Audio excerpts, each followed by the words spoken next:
여러분 안녕하십니까, 진성호입니다. 이용구 전 법무부 차관을 수사하는 경찰이 이 진상조사 결과를 발표했습니다. 결국 이용구 전 차관에 대해서는 이 여러 가지 정황을 고려할 때 증거인멸 교사 혐의가 있다고 봤습니다. 그런데 문제는 이 이용구 전 차관이 추미애 전 장관의 측근 그리고 청와대 관계자와 통화한 사실을 경찰이 공개한 겁니다. 자, 경찰은 외압은 없었다고 했습니다. 그렇지만 이런 사실을 부인하지는 않았습니다. 자, 그렇다면 당시 이용구 전 차관은 공수처장 후보로 거론되던 시점입니다. 그래서 추미애 전 장관의 측근과 통화를 한 사실이 밝혀짐에 따라 추미애 전 장관도 알았을 가능성이 높습니다. 뿐만 아니라 청와대 관계자도 이용구 전 차관과 통화한 사실이 드러났습니다. 그렇다면 이용구 전 차관을 법무부 차관에 청와대가 임명할 때 택시기사 폭행 사건을 인지하고 있었다는 사실이 확인될 가능성이 높습니다. 자, 지금 경찰은 외압은 없었다고 하지만 이렇게 가능성을 열어놨습니다. 문재인 대통령 추미애 전 법무부 장관 상당히 찜찜하게 됐습니다. 자, 충격적인 것은 바로 검찰입니다. 지금 경찰은 이런 식으로 수사를 마무리했지만 지금 검찰은 별도로 이 사건을 수사하고 있습니다. 특히 이 단순 폭행 사건으로 이 경찰은 내사 종결했지만 결국 검찰이 이 특가법상 운전 중 폭행으로 이용구 전 차관을 기소할 것으로 보입니다. 이런 과정에서 청와대 그리고 법무부와의 통화가 공개됨에 따라 문재인 추미애 상당히 찜찜해졌습니다. 진성호의 융단 폭격 시작합니다. 문재인 정권을 융단 폭격합니다. 방송에 앞서 아직 진성호 방송의 구독자가 아니신 분들은 붉은색 구독 버튼 눌러주십시오. 더 좋은 방송으로 보답하겠습니다. 자, 이 사건 마무리 진상조사 결과를 발표했지만 경찰은 역시 자기 편은 보호해준 게 아닌가 이런 의심을 받고 있습니다. 자, 지금 서초경찰서장은 사건을 뭉갰다는 정황이 드러나지 않아 입건하지 않았습니다. 반면 이 수사를 담당한 A 경사 부적절한 사건 처리에 대한 지휘 감독이 소홀했던 점 등 책임이 있는 것처럼 보인다면서 감찰 조사를 진행할 예정입니다. 또 이 전 차관에 대해서는 택시기사와 합의한 뒤 폭행 상황이 담긴 영상 삭제를 요청한 점으로 볼 때 증거인멸 교사 혐의가 인정된다고 검찰에 입건했습니다. 다만 특정범죄 가중처벌법상 운전자 폭행 부분은 검찰이 수사 중인 만큼 조사단이 판단하지는 않았습니다. 자, 지금 검찰은 이 사건을 수사 중입니다. 따라서 이번에 경찰이 수사한 그 결과 검찰이 맡아서 수사를 한다면 추미애 전 장관, 문재인 청와대가 이용구와 어떤 은밀한 대화를 나눴는지 알 수 있을 것 같습니다. 자, 어젯밤 SBS의 보도를 필두로 연합뉴스에서 잇따라 추미애 전 장관의 정책보좌관과 이용구 전 차관이 여러 차례 전화통화를 했다고 보도했습니다. 그러니까 법무부가 이용구 전 차관이 임명되기도 전에 거의 택시기사 폭행 사건을 인지하고 있었다는 말이 됩니다. 추미애 전 장관이 몰랐을까요? 저는 알았을 거라고 봅니다. 정책보좌관과 여러 차례 전화통화를 한 것이라고 연합뉴스 등이 보도했기 때문입니다. 자, 이용구 전 차관이 법무부 장관 추미애의 정책보좌관과 개인적인 인연이 있는지를 수사해보면 합니다. 뭐 특별한 것도 인연이 없다면 추미애 장관 때문에 전화를 했겠지 왜 했겠습니까? 그런데도 경찰은 외압이 없었다고 뭉개버렸습니다. 이러니 대한민국 경찰이 정권 눈치나 보는 비겁한 수사 방식이라고 욕을 먹는 겁니다. 이 부분은 검찰이 한번 캐볼 필요가 있을 것 같습니다. 자, 연합뉴스, SBS 등에 따르면 이 폭행 사건 당시 이 전 차관은 공수처 초대처장 후보군에 거론됐습니다. 그리고 결국 이 추미애 장관의 정책보좌관과 통화한 뒤 이 후보군에서 제외됩니다. 알고 있었던 것으로 보입니다.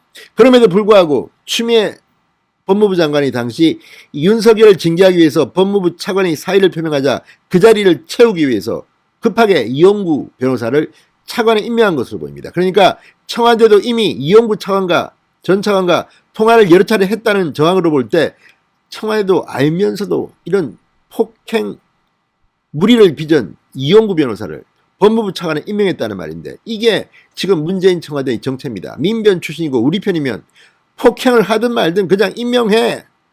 이게 문재인의 정체입니까?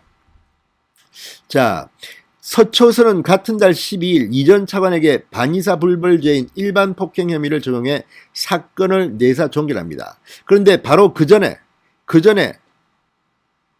이용구 전 차관은 추미애 장관 보좌관 정책보좌관과 통화했다고 SBS 연합뉴스 등이 보도한 겁니다. 자, 어쨌든 여기에 대해서 경찰은 10일에도 외압 정황은 없었다고 주장했지만 이걸 고지고대로 믿을 국민이 얼마나 되겠습니까? 자, 심지어 제3자를 통한 간접 청탁, 이른바 스리쿠션 청탁 의혹도 없다는 게 경찰의 판단이라고 주장합니다. 그렇지만 이 사건은 검찰에서 다시 재수사를 해야 될 것으로 보입니다. 자, 경찰은 진상조사 과정에서 분명히 이 전 차관의 사건을 서울 서초서가 내사 종결하기 전후 추미애 당시 법무부 장관 측 인사, 청와대 관계자 등과 통화한 정황을 확인한 사실에 대해서 부인하지 않았습니다. 경찰 관계자는 수사에 영향을 미친 정황을 확인하지 못했으니 관련 인물과 사실을 밝힐 수도 없고 밝힐 이유도 없다고 주장했습니다. 그러나 이런 통화가 있었다는 점을 부인하지는 못했습니다. 자, 중앙일보가 이용구 전 차관과 통화한 것으로 알려진 법무부 관계자와 연락을 했지만 전화를 받지 않았다고 합니다. 자, 이 전 차관이 사건 내사 종결 전인 지난해 11월 8일 9일 추미애 전 법무부 장관 측 인사와 통화한 기록을 파악했다고 중앙일보는 보도합니다. 이 전 차관이 초대 공수장으로 거론되던 시점입니다. 이 전 차관은 이후 법무부의 추천 후보 명단에서 11월 9일 빠집니다. 청와대 관계자와의 통화 시점은 내사 종결과 차관 임명 12월 2일 시기에 걸쳐 있었다고 합니다.